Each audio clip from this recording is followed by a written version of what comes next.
it's 4:30, and I think we'll start, even though we got, we may have some others that come in.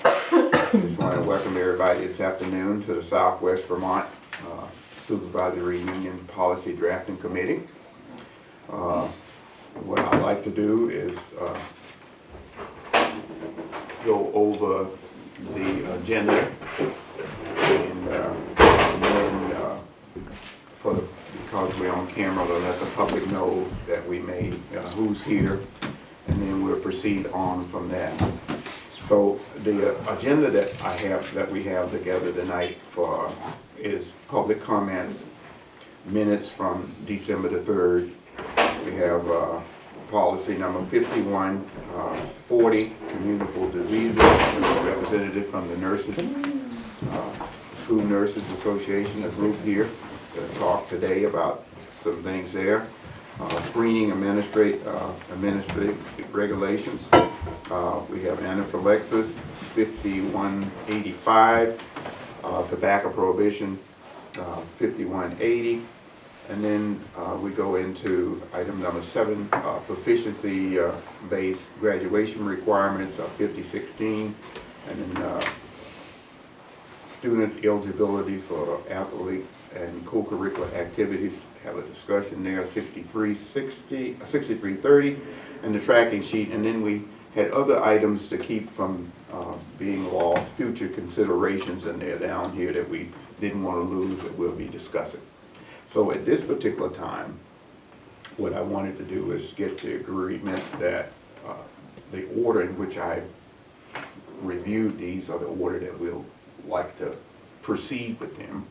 And if there anything else that I'm missing that we needed to add here, we needed to add it on here if we're going to try to discuss it in terms of a new policy that's not on here. So are there anything that I missed, omission? Okay, so if we need be with that, this will become official, and if we need, because of time, we can rotate some things. Because we have nurses that are visiting, we have 2 administrators that are visiting, we have that are not normally here all the time. So just so that, because we're on Cat TV, if you don't mind going around just to tell everybody who you are so that we can,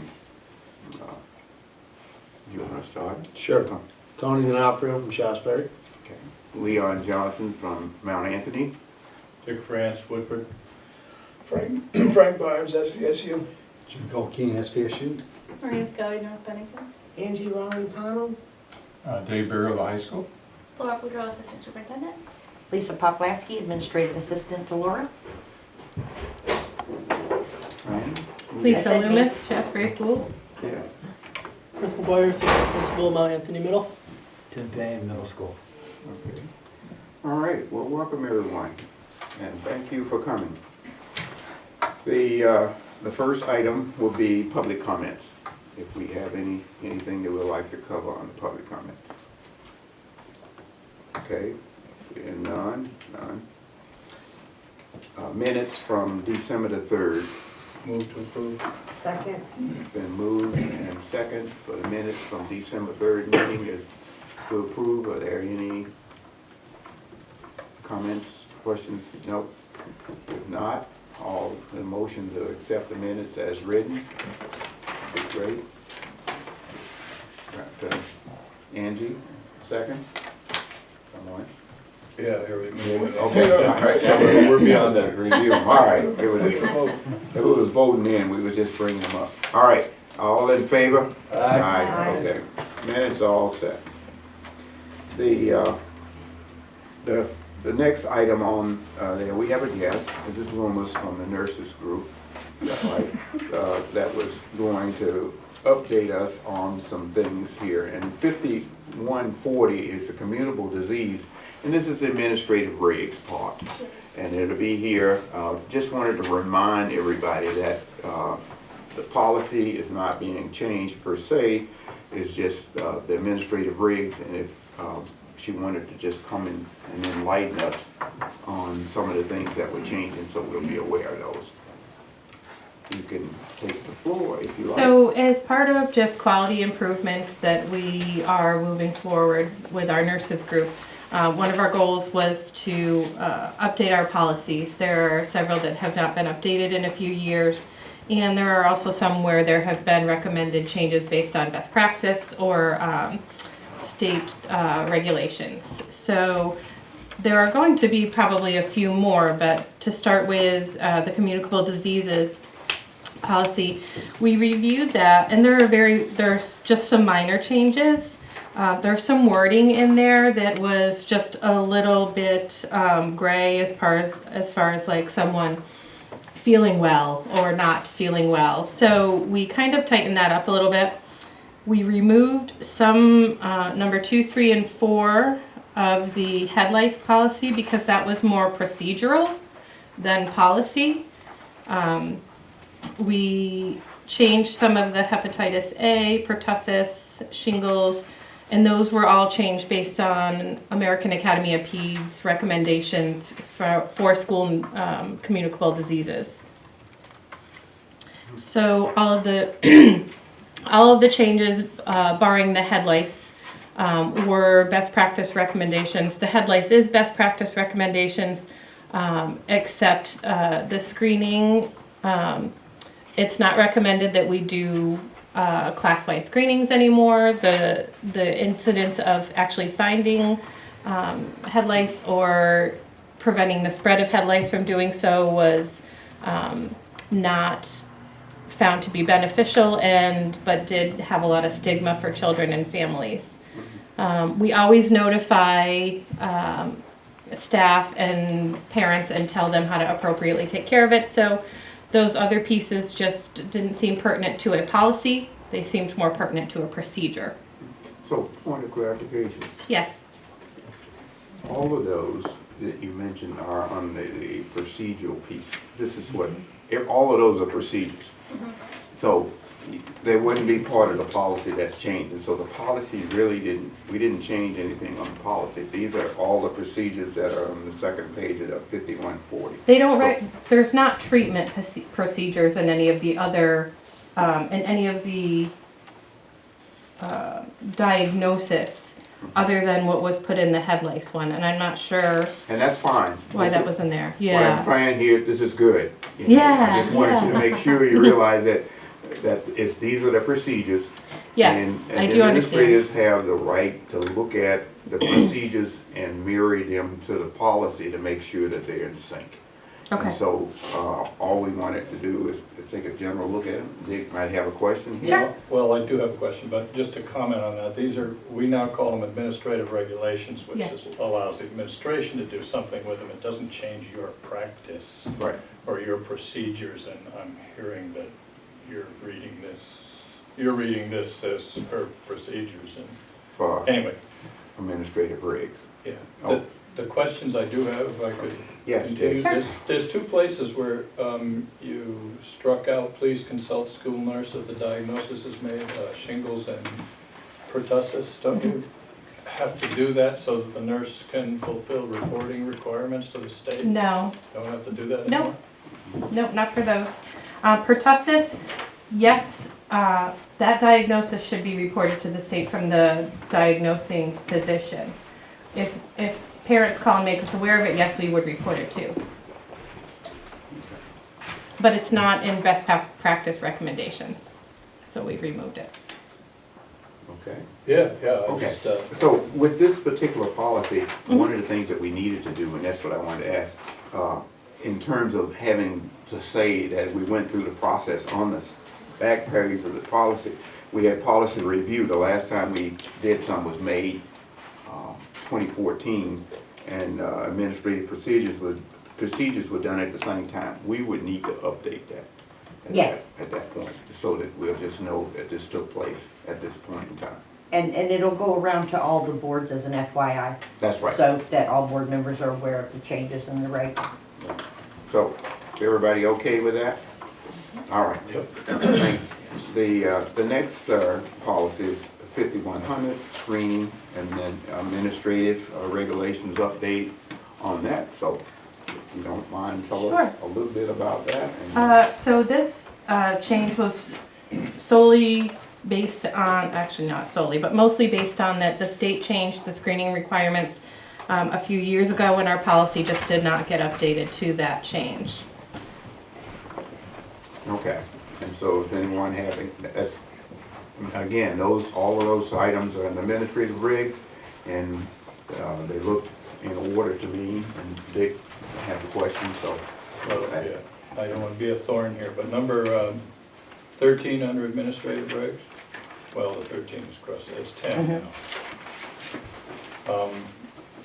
Is there any merit to notification in writing? I just see where it says notification. I mean, do you have to document this and therefore a written notification would be important, or is that not?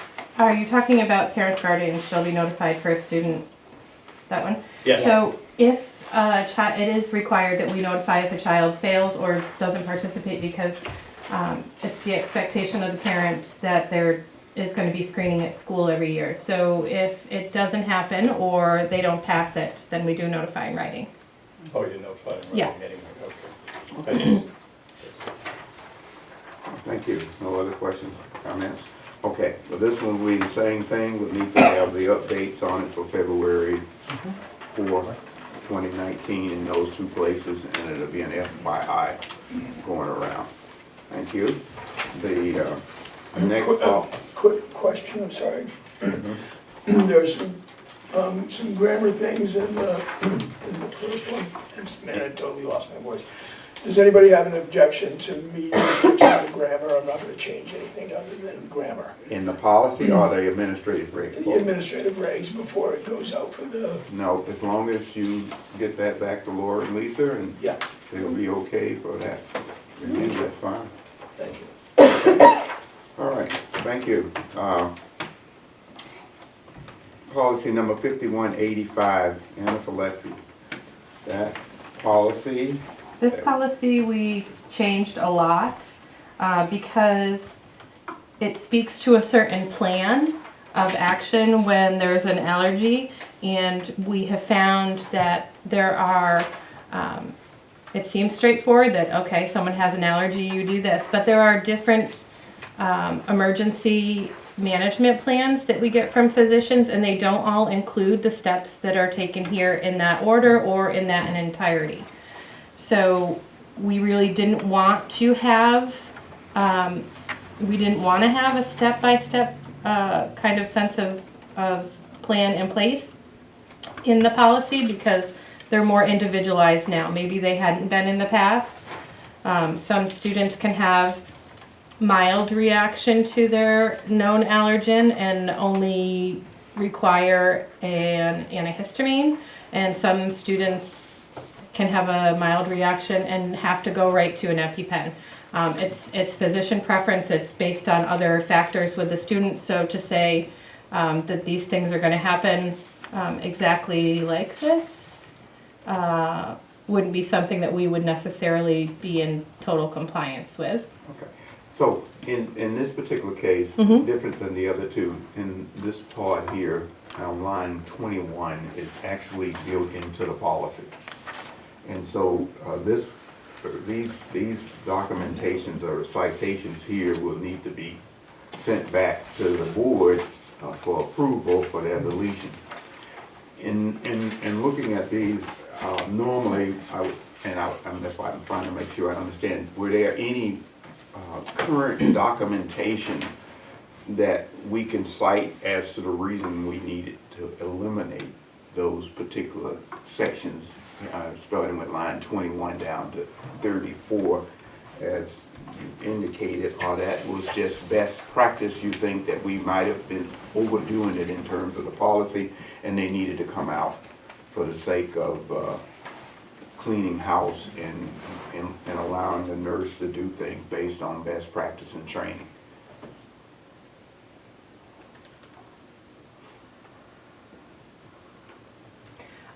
So in line 25, well, 24 is just it shouldn't necessarily continue to say the rescue squad will be called. We should change that to 911. In line 25, though, it says the person will be transported by 2 staff members. That's not something that is recommended happen. So that should not be in there. So that's just, it wasn't anything, it wasn't a citing documentation from the Nurses Association that says, okay, this is no longer. No, this is no, just in our review, we found that there were discrepancies on some practice recommendations and the order of how things go. Okay, so to take care of that, I'll open it up. Does anyone else have any comments or questions concerning the removal of those items? I think you spoke in terms of administrative nurses having to call 911 as opposed to the rescue squad on one of the lines there. Do we need to keep that in there and indicate that there's a call to 911 at that particular? In another part of the policy, that comes up. Yes, I think I saw In that. admin regs. In the regs, okay. So it would be safe to say then the things that we have in terms of that, it says the first line, that in case of an unknown hypersensitive anaphylaxis, the nurses, yes, it's in the administrative, it's in the regs. So things that were in the policy, we moved to the regs. Is that a safe thing? Yeah, okay. So when we go to our meetings, and present it to the school board for approval, they would want to know what happened, and what we've done is moved the things that were necessary to cover this into our administrative regs part out of the policy. Is line Okay. 33 and 34 addressed in the admin reg? Parents, I don't see it, but I mean. Well, parents, that again falls under the plan. Typically, Okay. we don't, typically the newer plans that we're getting from the physicians, it's give the med, call the ambulance, call the parents. It's not call the parents before emergency transport is But it's initiated. in So the plan that we're talking about in the admin regs.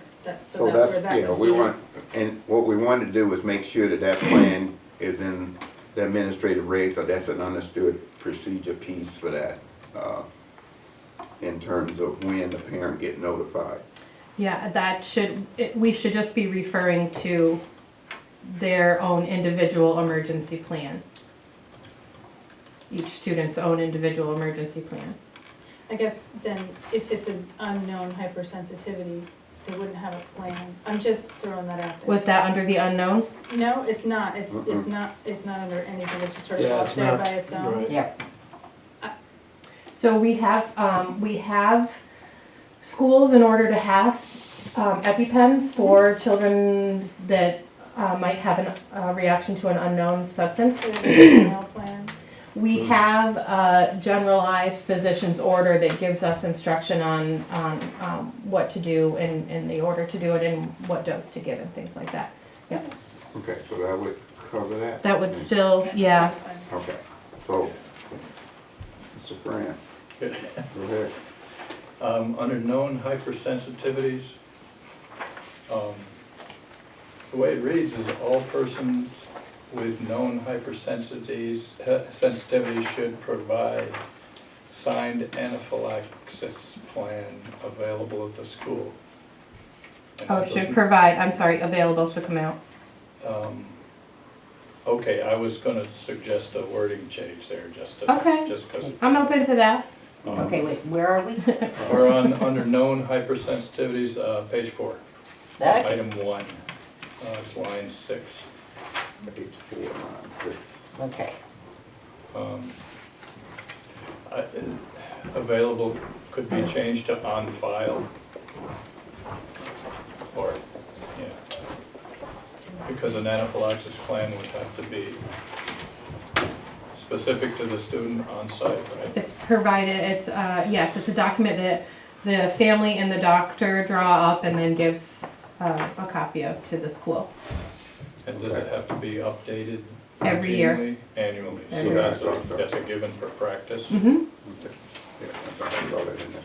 It's Okay, so you all set? Well, in the beginning of the policy where we took out parents will always be notified immediately after medication is given, emergency transport is initiated. I don't see that anywhere in the regs.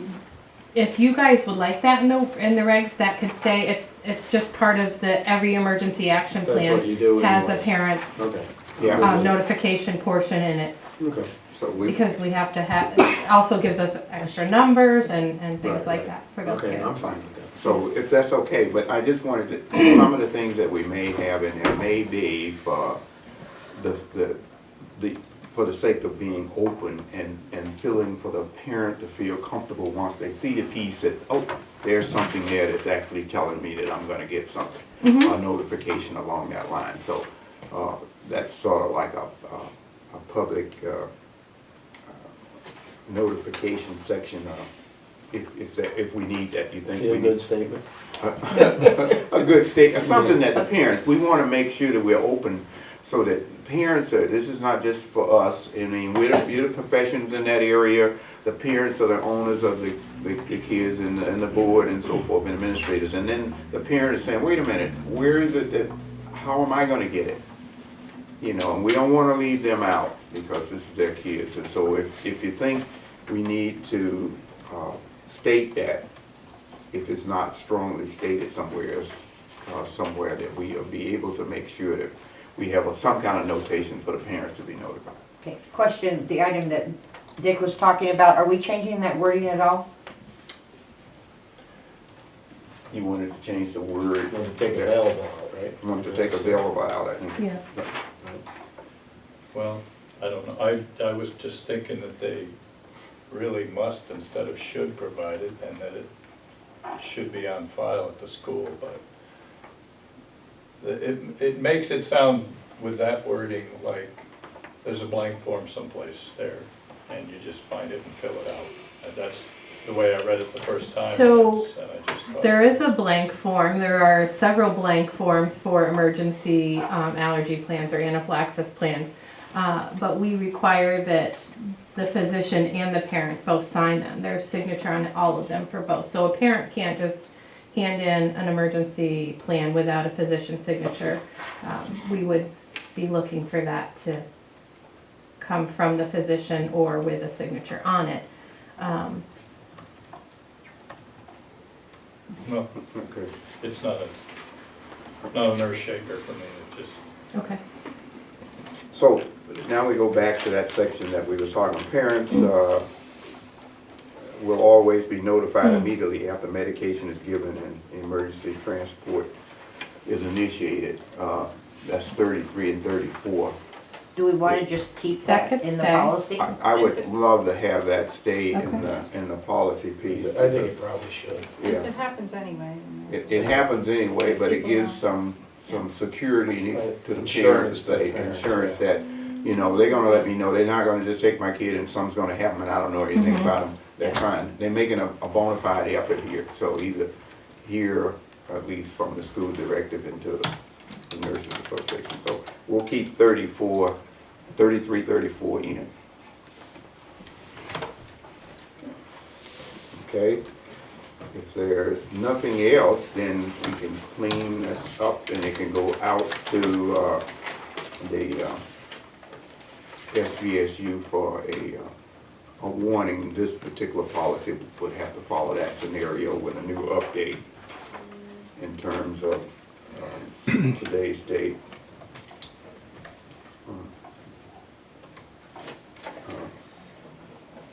Is that okay with everybody?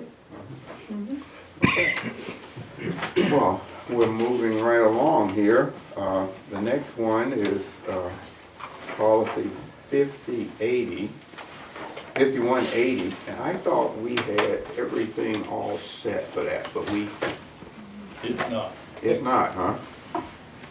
not paragraph 1 anyway. What do we got that, do you want to speak to that? Starting, going to Frank Lawrence School. Right. Is it this? Yeah, that's all. So, I went from line 7, where I read the possession and or use of tobacco, et cetera, et cetera. I got hung up with line 9 where it says are, something tells me that's not good grammar. Shouldn't it be is? And then line 11 and 12, it's just a tag on there that used to be part of it, I guess. Thank you. You're welcome, thank you. Yes. But doesn't make any sense, it's just added on to it. Yeah, the confusion with the R thing is because on line 7, the possession and or use of.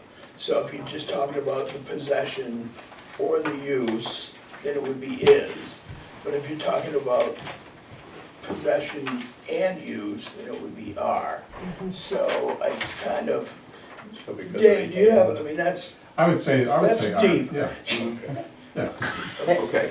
That's deep into the grammar rules. I mean, no, because you've got that And I was slash. looking, yeah, your possession or use, so you say it's a compound. So I would Yeah. say that you got two subjects, yeah. Okay. Okay, So, And I agree wholeheartedly with just taking off that, after grounds, it just, Dave.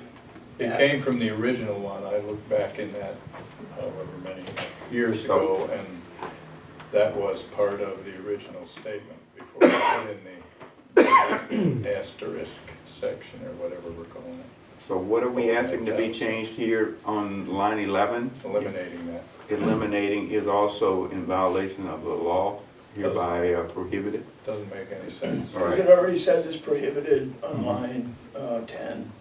okay. So, Is it really illegal to possess tobacco by any person? now this is school, On school grounds. this is school ground, To possess Yes. yes. at a function? Or it really You could have it in is your pocket, not. but it would be against the law, yeah. It really is, like, that's how the law is written. No, I mean, if somebody has it and they're not using it, a legal adult, it wouldn't be against the law, of course not. Because that, well, Yeah, when we that's the way it's change implied, student to yeah. person, that, I'm not sure that, But in the school environment,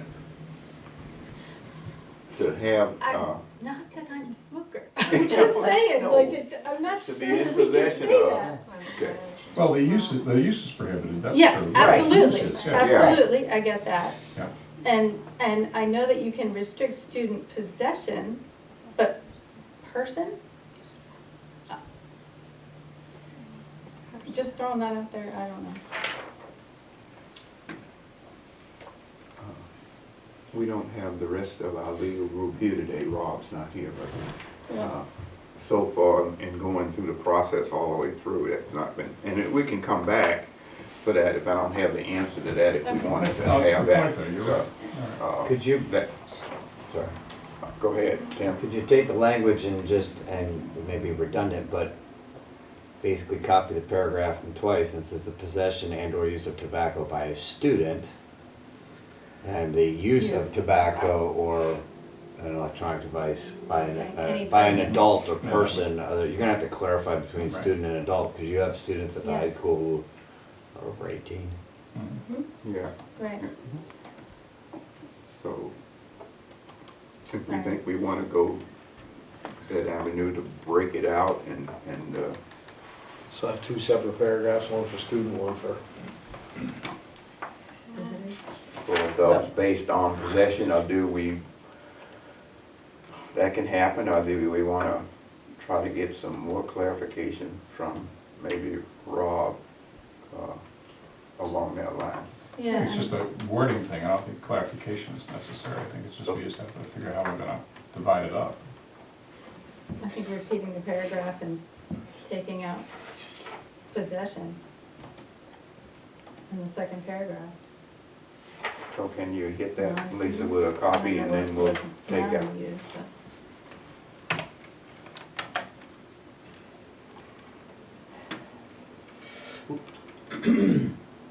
Where you go? So in the, it's up twice. Now we wanna take, No, it didn't. Come here. Why don't you take it? yeah, There we go. okay, all right.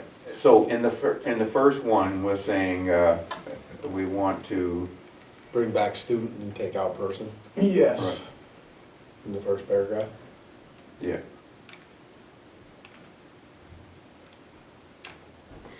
Hang on, it says that because the use of tobacco by any person on school grounds is a violation of state laws hereby prohibited, but then you wanna, maybe all you need to do is take out person and put student there. It could, before this paragraph, it addresses the use as prohibited by basically everybody. No, everybody. Above this one it does? Yeah, right above the one that we just repeated. Okay. It is That's hereby yeah. prohibited, period. So I think it's addressed there. I think you just need to change, So, yeah, it does say Person any to person student. on school grounds in violation of the state law. you just need to change person to student. And then I think it addresses it. Okay, and we won't need the second I don't think you need a paragraph. second paragraph. Okay. So we'll, for the sake of going back for adoption, we'll need to still show that in there that we changed from student, from person to student, Lisa, so when it goes to the board, they'll know we made the change. We're going to the adopted process. So the word right behind that, yes. And so you'll strike that now and then they'll see it. And we'll know what to say at our board meetings, that what got changed and why.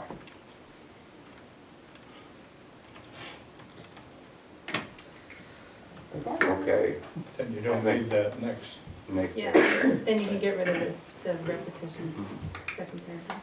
Mhm.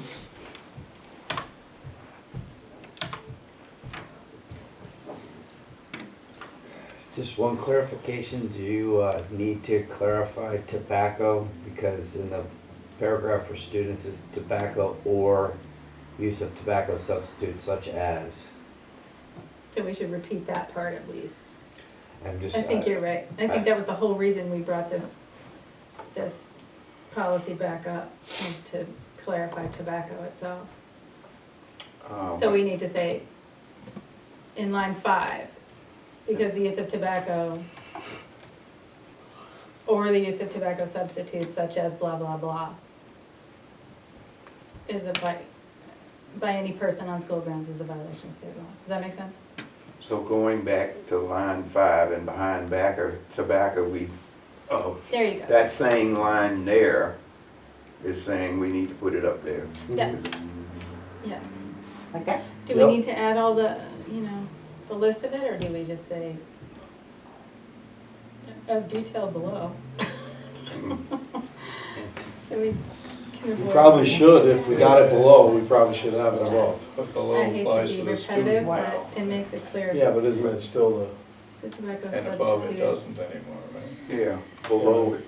So you but need even me to, as an adult, I can't go in there vaping. right, Right. That's true. so you need to So, add this such as start with such.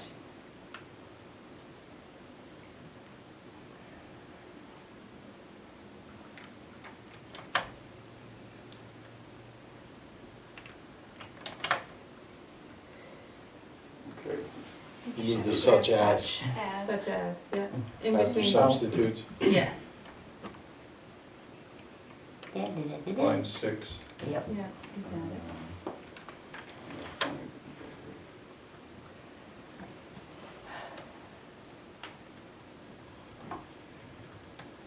Where am I going? Yep.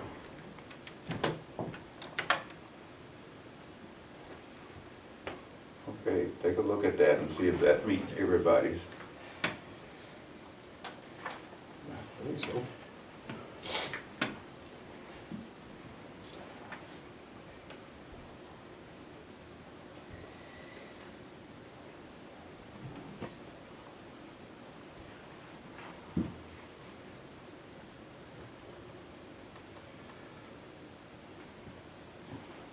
Yeah, and the Okay. second one isn't a complete repeat anyway, because it talks about school functions on or off. Right, and it's student specific. It's not bad Yeah. to reiterate it, yeah. So, are we good? In line 26, we move on to that. I'm concerned about this one because I can see where possibilities could arise where any staff member who has observed a student violation of this policy will attempt to confiscate. I can tell you that's going to be an issue.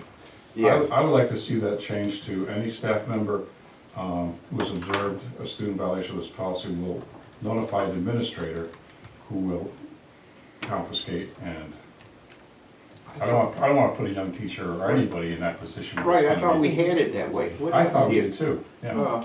Let's get to that. Yeah, because that's what we did. I mean, I thought that was protocol, so that's,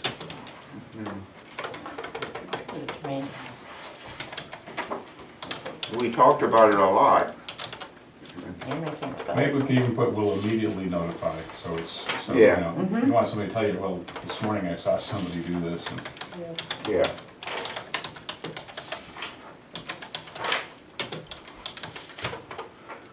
A or D?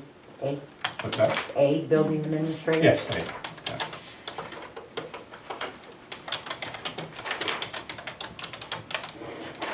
Now we take out attempt, I'd like to think we can. Yeah, we'll strike the attempt to Yeah. confiscate.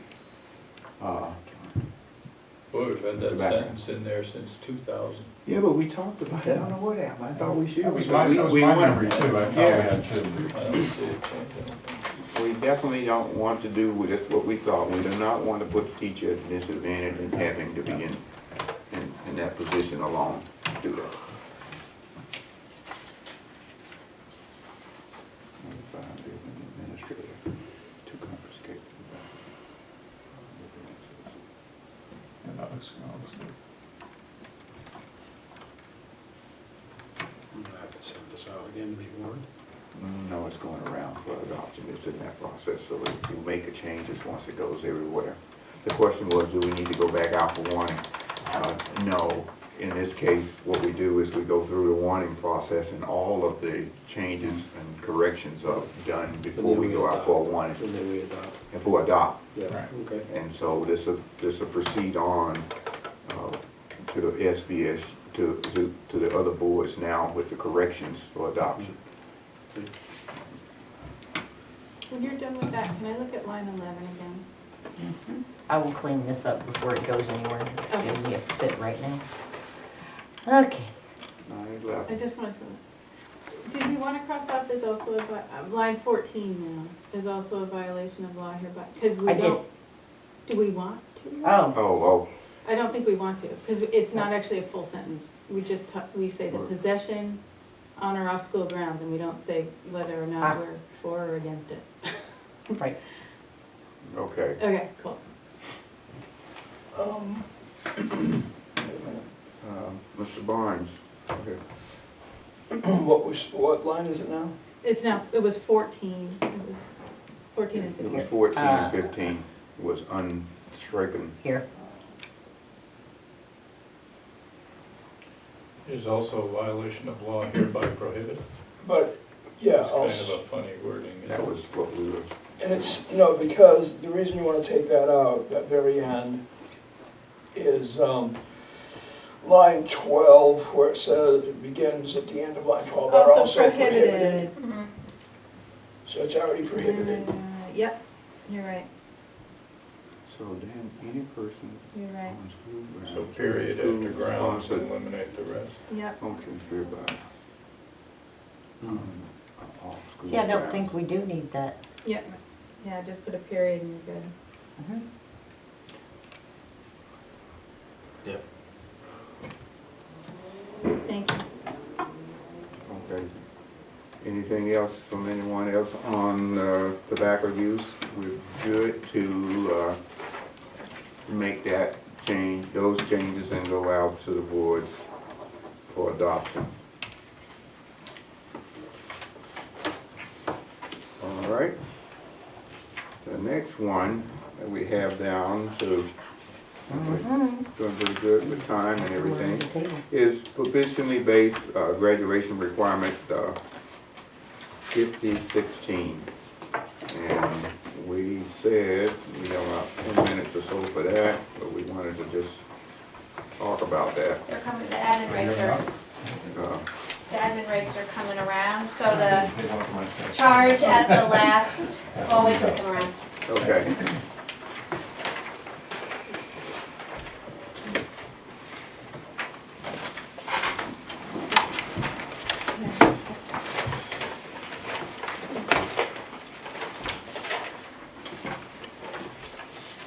So we had the policy piece in place, Yeah. and then we now wanted to just see the questions we're asking about making sure admin regs is somewhere out in the place. And Lori has the courtesy of bringing it to us to say, okay, here's what they look like.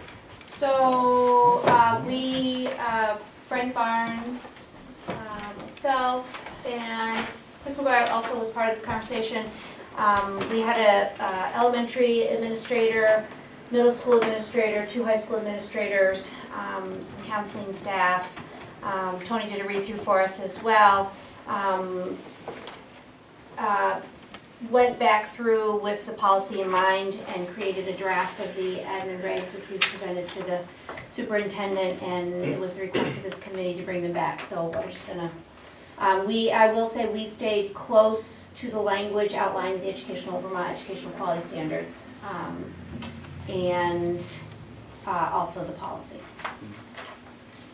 So it was one thing that was in here that and when it got around to the high school, Yep. which we made, parents were asking the question, there was a lot of comments in all of the pre-meetings that you had about the proficiency-based requirement versus Yes. a grading system. Yes. So you added Yep, this dual, just wanted to make sure everybody's aware of that being in there at that level. So it's the last bolded bullet on page 2, and the sentence reads, progress toward proficiency in those standards is reported in every course through a dual system of traditional grades and a proficiency scale. Okay. So, And it outlines the high schools continuing to also use a credit system, so it'll be proficiency and credit. okay. I have one question. I know our credits, and it goes back, when we say, at one time the 24 credits, it could be 26 credits, it could be 28, it could be 15 or whatever. I couldn't remember what law or what school regulations, state regulations in education said we had to have so many credits of what? And like English, math, and science, and so forth. I was trying to, when I looked at that, I'm saying, wait a minute, we in the past, we made adjustments to that and up and down, and I didn't have a chance to go out and dig in and says, well, I know it's somewhere that we said we gotta have math, English, and language and so forth along Yeah, that line. that part I can share. So in the Vermont Educational Quality Standards that are updated periodically, that outlines what is, as a district, our responsibility in providing our students. Then you also have, which everything's a chain reaction, so this policy is going to have us at another date look at 6350, which is the grade advancement, retention, promotion, acceleration of students, where actually is the last place that you outlined those credit requirements at the district level. These 2 policies, again, are close, but that's where you originally had it. And again, it goes back to the educational quality standards.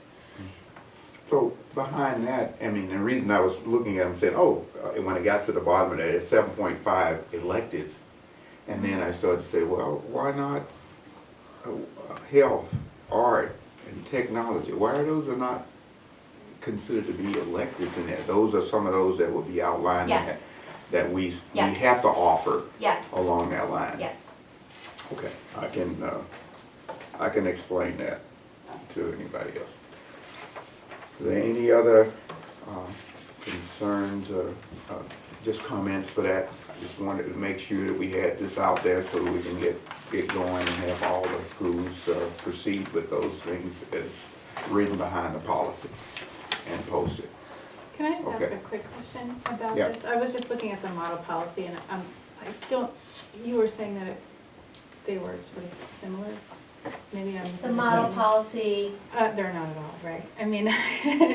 I'm just wondering where the policy was drawn from. You were just saying that and I Yeah, wanna make okay, sure I'm I'm just clear trying. on it. right. Any model policy would come from the School Board Association. Right, and I was looking at that and I didn't But see. aren't these from the quality standards? So the admin regs are different. No, I know Yeah, that, I know. the policy I'm going to The the policy policy itself. came from, part of it Mhm. came from The committee. The rec, yeah, so, Rec- so they stood, the start of the conversation, I can let Frank jump in, because he was the committee that was the start. Well, first of all, I don't recall you saying, model policy in reference to, I thought We're you said probably the talking about education something quality standard. We're using language that was from the educational quality standards. right, and that's how we got part of the policy Yes. in place, that Correct. says that the policy needed to give the authority to go ahead and do the rest of those things, and that's what that Okay. did. Okay. So, Does that answer your question? no. No, like, So I'm actually just backing up, and Yeah. I hate to be tangential. I'm just wondering where we drew the policy from, and I know that this is not what we're discussing now, and so I can talk to you about it separately or whatever. I mean, The policy was created by a small group of stakeholders, which included a student, a professor from Bennington College, myself, a guidance counselor, and we drew from the Great Schools Partnership, the draft policy, The draft piece. model policy of the Okay. School Board Association, mhm, other Howard districts, Union, yeah. a number of high schools that already had a policy in place. got it. And then they brought it here to us, so, and then we Yeah. worked it over Yeah. several times around, and then and send it out, and Yeah. all of the board says, okay, this makes sense, and so now we're trying to make sure that all of the administrative regs Yeah. fall behind that.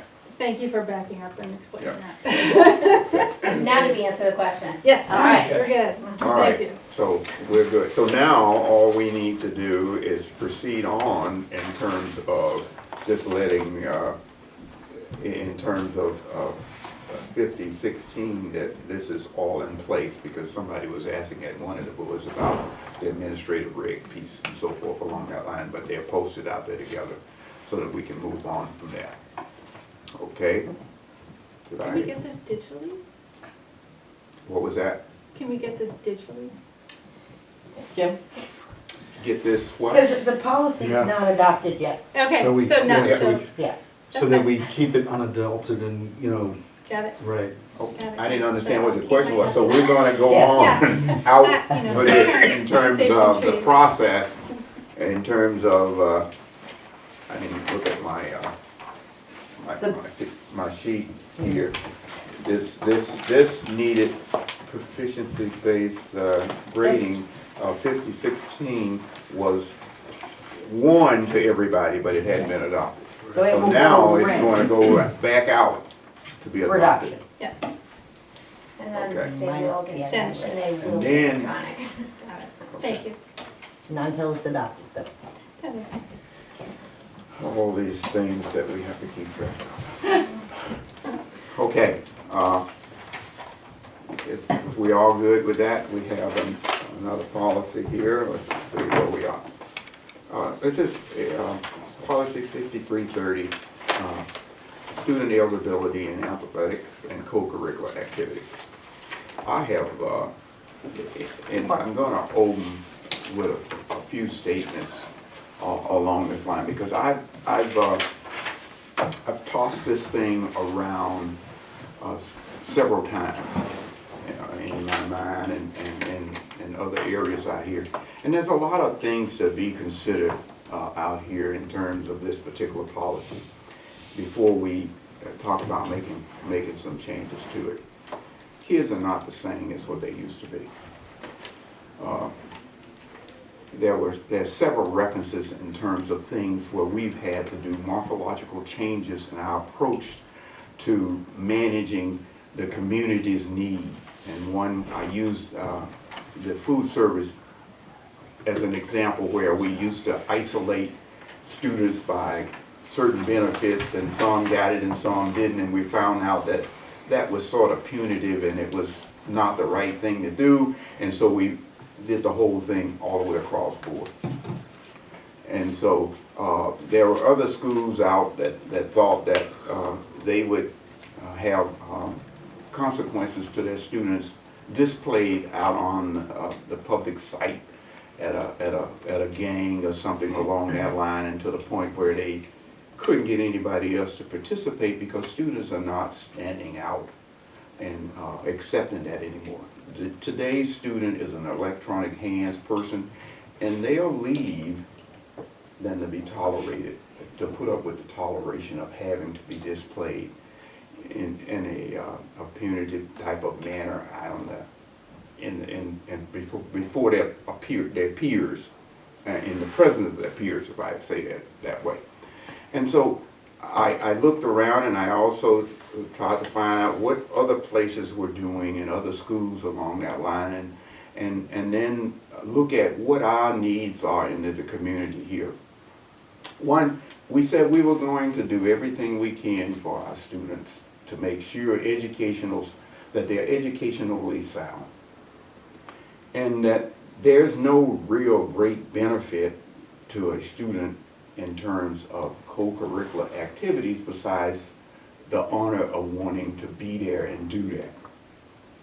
And so we need to, their real goal, objective when this came about was to make sure that we looked at everybody in the educational field and to make sure that they adhere to that. And so the policy as it stands today had, in the minds of the students and so forth, an inherent form of punitive damage, I call it, to the student, where if I'm doing my best in my classwork, and I may not be astute to the point where I can manage that as well as everybody else, but physically I'm way ahead of some of those same students, and I'm participating in a co-curricular activity, and I'm now being denied the opportunity to do that. And then saying, if I can't make it over here because it's just not there for me, I'm going to be displayed in a manner by allowing me to participate in a practice or participate in something else, but not play, and being displayed out here. I would rather quit. I've gotten that from several parents in this community, and recently it hit the high school bad, it hit the middle school as bad. They would rather quit. And so as a result of that, I bickered with trying to find out what it is that we need to do. Well, I said, why are we making this an administrative nightmare starting at the middle school? As I said to myself, why is there a requirement period? The goals that we look in our policy, as it talks about training and everything at a sub level. We have it in place, and when it gets to the high school, it talks about them being that winning is a thing that we are going for, or shooting for, as opposed to so much at a lower level. And so I said, well, in the environment that we're in here, and I'm just throwing this out here because we'll do that, it should be that we should be trying to help every student, get every student that's possibly at a lower level to participate in numbers and with the educational support, so that when they get to the point of a high school at the policy level, they'll be able to be sustainable out there along that line.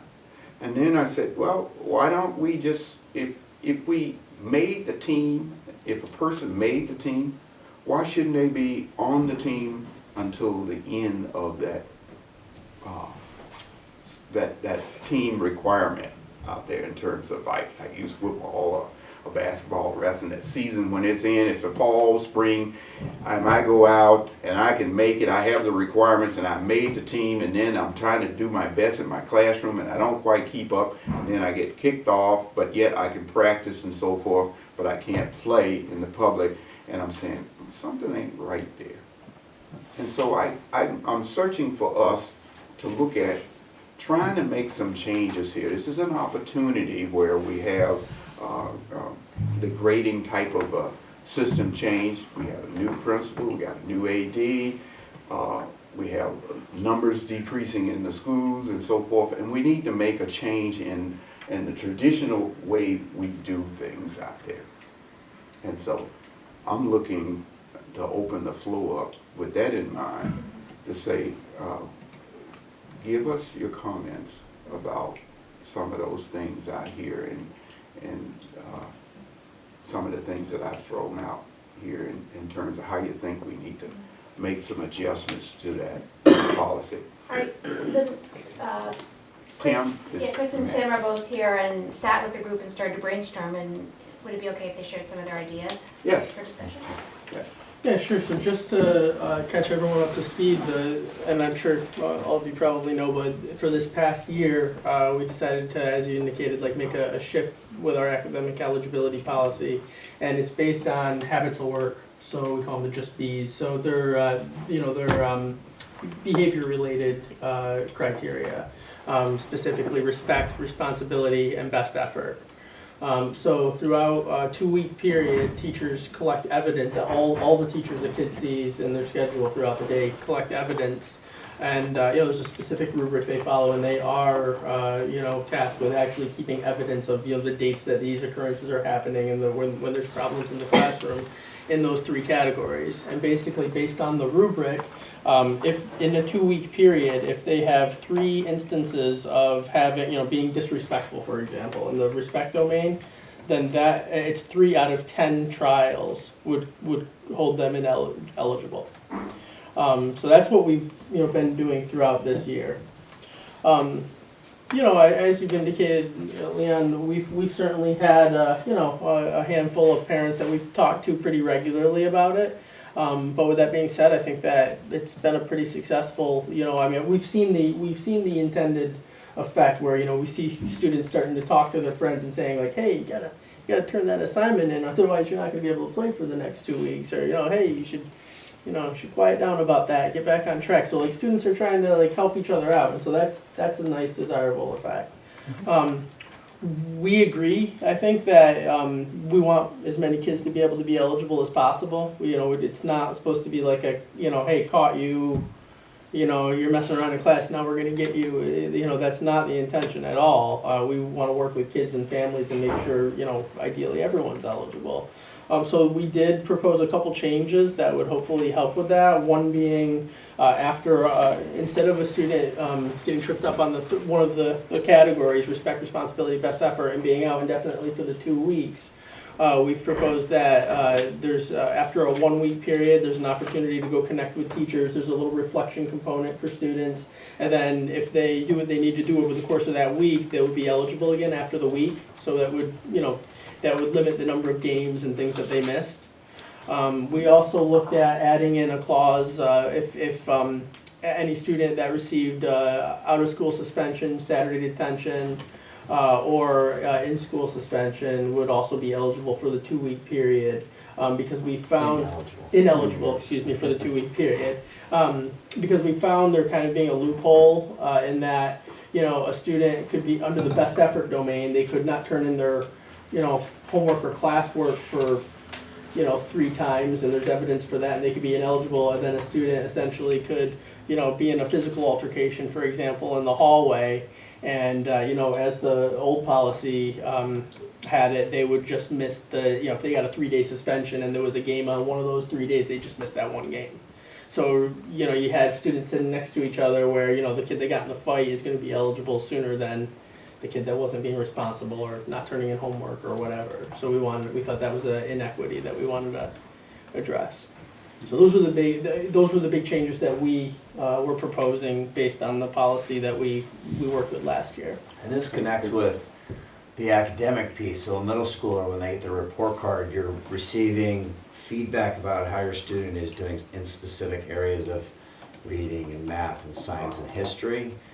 And we recognize that on a 4-point scale, you may have a kid that's working really hard, but they're a 2 because they're just learning this, so they're still progressing. And we were kind of batting it back and forth, saying, like, really, is that a reasonable expectation for every kid in the building? So we thought that by looking at behaviors, we're really kind of, this goes to culture and our expectations in the buildings of how we're going to treat each other and how we're going to hold each other responsibly and respectfully. And so it's been an attempt. But as Chris said, I just want to say this. We too, Leon, have heard from parents and having conversations back, concerns about like, how do I get my kid's going to quit if he can't play. And so I think that's been part of the discussion that Chris and a smaller group have been talking about is like, okay, so how do we show a kid a pathway back But I think there should be an ownership piece to that. You can't just simply, and we've all worked with teenagers. I don't know. Why, did you hand in your homework? I don't know. That's an opportunity to say, well, let's sit down and talk to teacher and say what homework is not being, or this teacher, well, you're not being respectful to your peers in class, and I can show you evidence of that. I think it's a learning opportunity for kids. But I do think, it's, at least in a middle school approach, giving them a route that they can own to get back on the court and participate again, I think that's an appropriate piece. What about those that are not participating in a co-curricular activity and having those same, not turning in their homework or not doing something else out there? Is it just because we are saying that you're playing in this particular sport over here, we can now go out and tweak the things that, the punitiveness to you as opposed to one that's not participating, and being on the same level? Sure, so you have parents who have that, community members and parents who have that concern that, wow, it feels like athletes are being singled out. That's the first thing we hear. But I would broaden that group to, we're saying, if you're gonna participate in co-curricular activities or extracurricular activities, that's a privilege that you have because you are a member of the middle school and you can participate in that. I personally feel, and Chris and I talked about this, is that if you're gonna put on a uniform or you're gonna participate in a play and the community sees you up there participating, I would hope that you could meet our minimal expectations of how you're gonna be a citizen in the school. What I don't wanna be is at a football game or a wrestling match and have parents say, yeah, I know that kid doesn't do anything at school, how's he still wrestling? Or that kid's not very respectful, so how's she still on dance club? That doesn't make sense. I think that you should be a representative of your school and be proud of what you do daily in your school as you go out and participate in the extra things that we offer as well. And this is maybe the reason that our numbers are declining in the areas that are, I thought somebody was gonna be here from the high school as well, because, I mean, I hear exactly what you're saying, and that's the same thing that the parent hit me with. Let me say this. Those kids go out and spend hours in the afternoon immediately after school, rigorously preparing for a particular sport, and then when they get home, the parent says, he can't or she can't do anything but sleep. And now we're saying, let's do that homework. And so they go and they do try to do their best, and it's a marsily, and then come to the room and may or may not pass, and now I'm getting a double whammy. So this is what the reason I'm posing out here. Yes, I hear that should be something in terms of a uniform, in terms of representing the school out here. I don't think everybody around the state of Vermont has a requirement for that along that line. We do, but in allowing a kid to make a particular team or activity and stay on it and not have to be out in terms of the display. So, and that's just for academics. Now, if they violate the drug and alcohol, hey, they should be kicked off. I mean, you shouldn't be saying you're going to be out for a couple weeks or whatever along this line. Those are things, the same school policy piece that are in place to take care of them, and they shouldn't be allowed to say, go and practice, don't dress out in the outfit, and just sit around along that line. You shouldn't be doing anything. Dave. I think you're giving them a free pass. Yeah. I think one of the things we do in the middle school and the high school is educate kids about how to behave as citizens after they go beyond those points. And there will be standards expected once they get to that point, and part of our job is to make sure that they understand those standards and adhere to them. And I don't see a better environment in which to do it. So I think all need to be held to the same standards, and if I was a parent of a kid who was doing well on a team and was being disrespected by a kid who has some kind of behavioral issue, that wouldn't make me happy either. Oh, no, So that's there's not, a- that's, So I don't think there's room for a free pass, is what I'm saying. well, I that wasn't what you, I mean, Yeah. this is the academic part of it that we're talking about. Not being able to complete the academics, but physically I can do everything that's otherwise required of me. I'm not, respect, we're not taking all those things away. We're teaching that to be all of those things that we said it should be.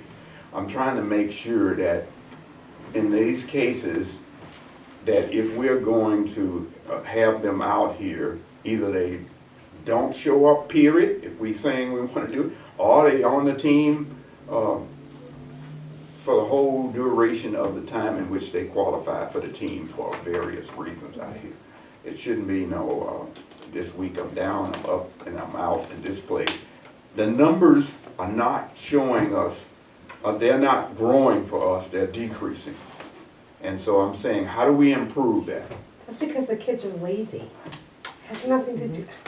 You sat there and said that it's okay for them to go and practice for hours and hours and hours and go home and be too tired to do their homework. I'm sorry, homework comes first. And every parent out there should make their child do their homework first, before any activities. Well, this is why we're here. We need to talk about, well, how do we do that and manage those kids that need to be doing their homework first before they go to practice? Well, I don't think, I think you have certain scenarios where, like, and I don't remember the seasons, all the seasons, but the football and the baseball season fall in a grading period. Yeah. Where before, if you're not eligible, you don't play, right? You have a basketball season, I think, is the one, and hockey season, probably, well, we don't have hockey. Wrestling, but- skiing. Yeah, they fall in between academic periods where where you start and then all of a sudden I didn't make it. But I'm I had to make grades to play, like a lot of other people. And if you didn't make grades, you didn't play. And everybody knew why you didn't play. It's the way it is. I mean, I don't know about, I just think there's plenty of kids out there that can do it, that can do the grades and play the sports. And if we start getting into, well, this individual is phenomenal at the sport, but they're having trouble with the grades. Okay, we're as you know, I know you guys as educators are going to do what you can do to help the person get better with the grades. I know that, but if it means they have to miss a season, they gotta miss a season. I mean, education's more important. Exactly. You know, and I'm sorry, but I don't know how we'd be preparing them for life if we did it that way, or we didn't do it that way. I'm saying, and maybe I'm wrong, but you know, I'm just. I just wanna. All right, go ahead. Yeah, so I just wanna go back and give a little bit more context in that the subgroup that's been charged with talking about this are the two middle school administrators, I think it was one or two of the high school administrators, and Ashley, who wanted nothing more than to be here tonight, but has a basketball game right now that she has to be at. So she had also dropped off some of the notes through the lens of the high school, knowing that it was just a discussion tonight and that the conversation's gonna continue. So those are also in front of you.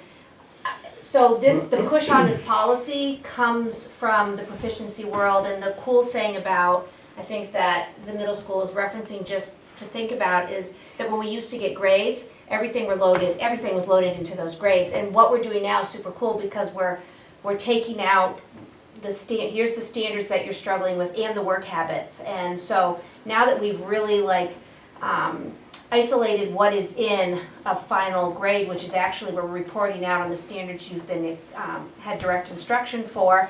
We're also doing direct instruction for work habits, and it's reported out separately now. And so I think what the middle school is recognizing is, oh, so now that we've dissected what a grade really is, what do we really want to base decisions on, which is a great conversation.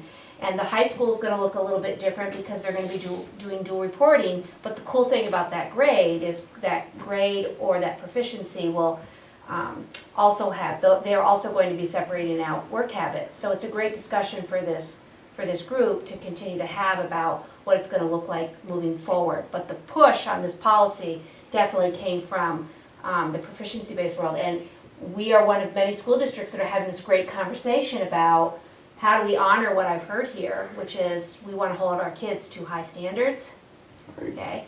And we want to make sure they have access to various opportunities that are going to help them grow. So this is a good discussion. But please, part of me going into that was to let you know the high school's here and they're part of the conversation.